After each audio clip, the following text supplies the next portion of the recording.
Yo, what's good? What's poppin', y'all? This is your raw vegan home. Why? What's going on? What's going on? I want to talk about rediscovering yourself. Okay. Now, I'm about to be 41 in November, and I don't celebrate no birthdays or nothing like that. I'm just talking. But I'm about to be 41 in November, and the thing that I've noticed, like when people get into their 40s, they rediscover themselves, you know.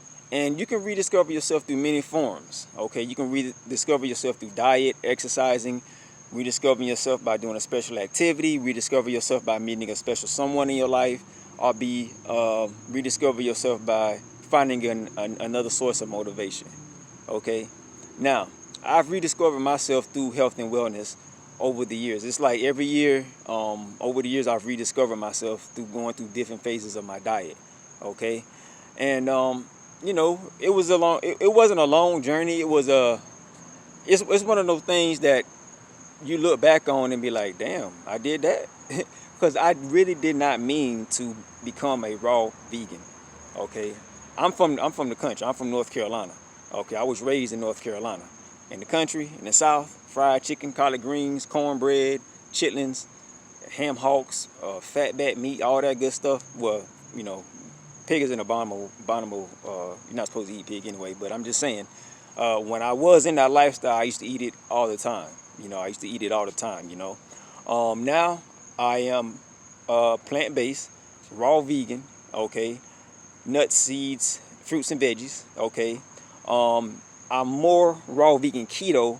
I eat more of a lot of fats and fats like avocado, nuts and seeds, olive oil, tahini butter, and veggies.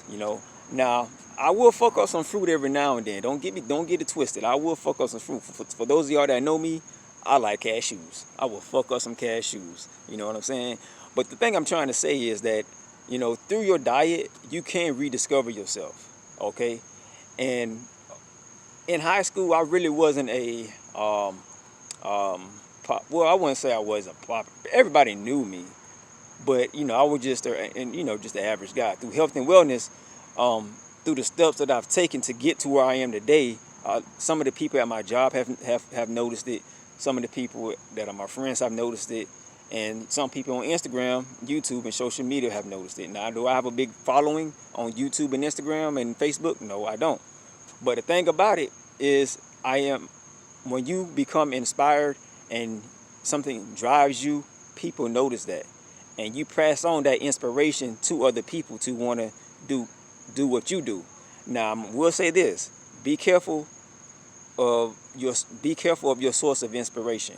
Okay, you don't want no bad source of inspiration. If you get like a bad source of inspiration and spread that bad source out, then that's going to be on you. Okay, what you want to do is find something good that can help people in their lives. Okay, all right. Health and wellness is one of those things that I can do. That health and wellness inspires me to want to get my body right. You know what I'm saying? And over the years, man, sorry about that. The Most High has shown me a lot of things in my diet that I could do to get my body right. Because like I said, I was 200 pounds. I was 200 pounds, and I had heartburn issues. I thought it was like I'm about to have a heart attack one day, and right then and there at my job, because I was doing transportation in 2008 or whatever. I've been doing transportation for like a long time now, ever since 2008. Because in transportation, you sit on your ass all day and drive and eat and eat and eat. Okay, and you know, the Most High has shown me things that I needed to do to get right. Get my body right. Okay, and I'm not gonna keep you up for long because I got a short attention span, and I know some of y'all do too. But just to give you a rundown of my journey, at first, like I said, I weighed about 200 pounds. Okay, that 200 pounds inspired me to lose weight because I saw myself. I was getting a gut, and I was like, wow, I'm only 28 years old, man. I can't be, getting a gut at this age, man. I was at 26. 26, yeah, I think I was 26. No, how old was I?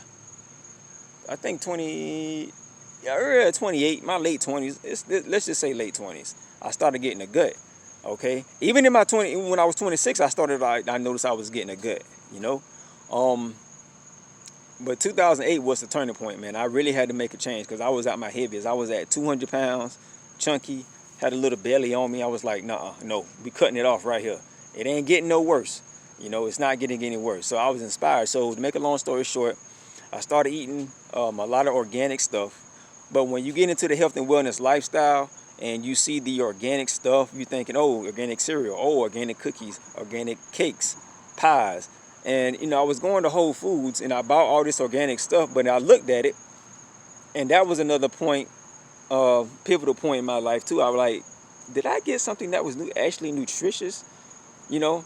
So when I started buying everything organic, I started looking into things that had more proteins, that had more vitamins, more minerals. Okay, at that time I was still eating meat. So fast forward to like 2009, I noticed a transition of my body. You know, my body started to transition, started to crave more fruits and veggies, more and more lean meats. You know, I started off eating a whole bunch of organic stuff. Then I started eating like healthy organic stuff. After that, I was eating organic beef, chicken, fish, and then all of a sudden I lost the taste for beef. Okay, I lost the taste for beef. All right. Then after that, probably like 3 months later, I was eating chicken, and I ate the chicken one day, and it was organic chicken. I decided I don't like this no more. It left a bad taste in my mouth. I was like, screw that. I don't want no chicken no more. Okay, and I was like, I'm gonna go back to it, but for now I just don't want no chicken, no beef. So I started eating tuna, Abercrombie tuna. So I started eating tuna for like, I was eating tuna for like maybe probably like, less than that. I'll say for about 2 months. Then after that, I looked at the tuna. I was like, it left a bad taste in my mouth, and I was like, I got sick, and I was like, oh man, my body was just going through a transition. My body was talking to me, It didn't want that stuff anymore, and it was organic. I got it from Whole Foods, So I said, all right, I'm gonna be vegetarian. I'm gonna roll with it. You know what I'm saying? At that time, I became vegetarian. I got my own place. I had a roommate at the time, and I became vegetarian when I moved out.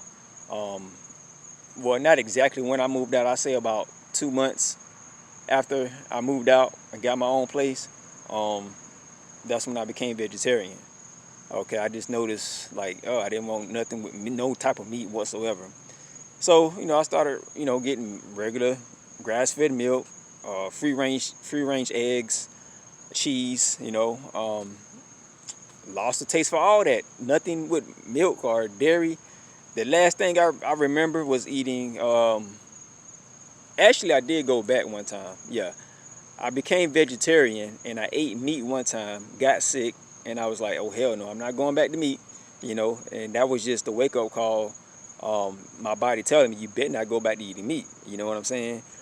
And then after that, I was vegetarian for like how many months? So like a month and a half, almost 2 months.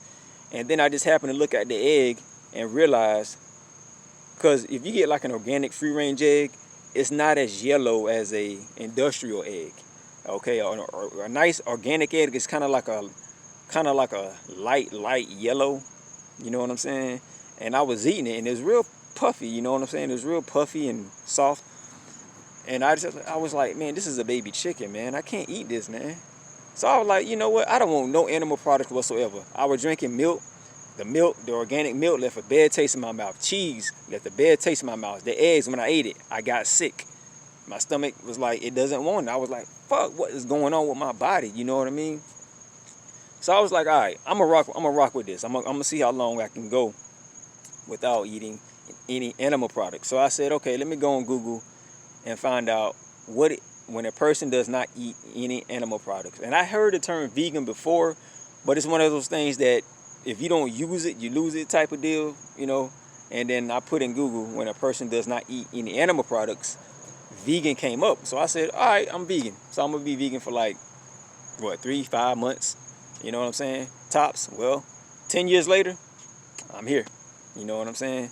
10 years later, I've been vegan. All right, I'm currently raw vegan,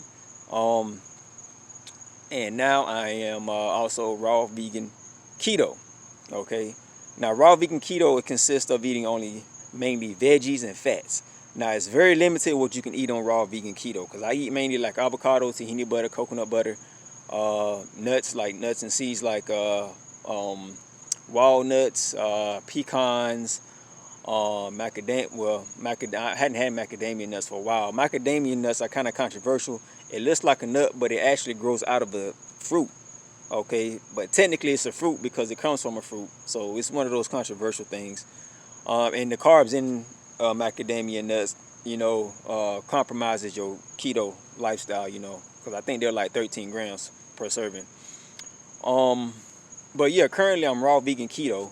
And sometimes I do fuck up some fruit every now and then. Now, don't get it twisted. Now, I will fuck up some damn bananas. Fuck it up. But yeah, man, and that's what inspired me. I was 200 pounds, man. And I did not want to get back to that weight. Because I see many of my classmates on Facebook and Instagram and YouTube. Well, not YouTube. Facebook and Instagram, really. That have gotten bigger. And I'm not blaming them. I'm not telling them that they're a bad person. But when you see them, I would look at them, and then I would say, I don't want to be like that. Okay, I don't want to be like that. I want to be healthy, and slim and trim. You know what I'm saying? But not knocking anybody who is obese or anyone who has gained weight. You know what I'm saying? I'm not knocking you for that, because I did it. When I graduated high school, I was like 143 pounds, and then in 2000. I graduated in 99. In 2009, I was like 200. Well, 2008, I was like 200. 9 years later, I was like 200 pounds. And that's when I realized I had to make a change. All right? Now, I know it's hard because some of you out there have families and stuff like that. Okay? But be inspired. Let your family be an inspiration to want to exercise so you can live longer, to see your kids live. To have fun with your spouse. That inspiration can be transferred, man. That inspiration is energy. Energy is transferred. I learned this in science class. Energy can only be transferred. It can't be created nor destroyed. Now, there's only one creator that can create energy, but, that's what I learned in science class. But it's transferred. Energy is transferred. Okay? All right? So, any type of inspiration that you have, be sure it's good inspiration. You don't want to transfer negative inspiration. You don't want to inspire people on a negative level. You feel me? But anyway, man, I'm about to take my ass home, man. I gotta go to work tomorrow and get this thing started. Give me some food. Give me some raw vegan keto food, boy. Yeah, that raw vegan keto. Yes, sir. Anyway, this is your raw vegan homeboy signing off. Stay healthy, stay well, stay inspired positively. All right, till next time. Shalom.